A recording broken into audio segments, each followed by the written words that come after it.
Amazon hopes its new grocery service rollout will streamline your online grocery shopping experience to get same-day delivery of fresh food to your door.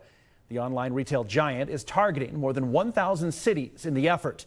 Perishable food items, including dairy, meat, and seafood, can now all be checked out in the same online cart.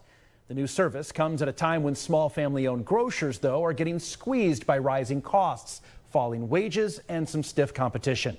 Joining us now to talk about the challenges these businesses are facing, it's Kristen Mullins, President and CEO of the Ohio Grocers Association. Thanks for joining us. Oh, thanks for having me. So let's start with what it takes to get a delivery service like Amazon into some of these big box stores like a Whole Foods. Do we often see them partner with some of the smaller grocery stores? You know, not too often. In fact, I'm not sure I've ever seen it. They tend to go with the bigger box stores, knowing that there's a bigger footprint, a bigger demographic of customers with those larger retailers. So Amazon says this new service will complement its existing grocery delivery offerings. How are services like grocery delivery impacting the way people shop? Is it having a negative or positive impact on sales?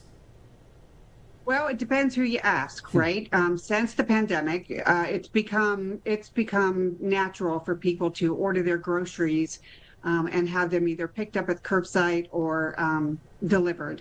And so, if you're in that delivery world, it could definitely be an asset to you. But we are finding, especially with the smaller grocers out there who maybe don't have, the footprint to be able to handle such a service, very harmful. We depend on volume. Our grocery stores, work on a 1% profit margin. So traffic and volume is the name of the game. And so what they need is people in their stores. And so if they're getting their produce and their meats and other things online, that obviously impacts them negatively. My next question is some of the biggest challenges these smaller grocers are facing. I imagine that's right up there. But anything else as people search for cheap prices and inflation just continues to remain stagnant? Well, sure. I mean, believe it or not, we're still feeling the effects of COVID, where we have supply chain issues still. We have, manufacturers who aren't offering as many SKUs as they used to. So you'll see different, not as many different products on the shelves. And labor is huge for our grocers.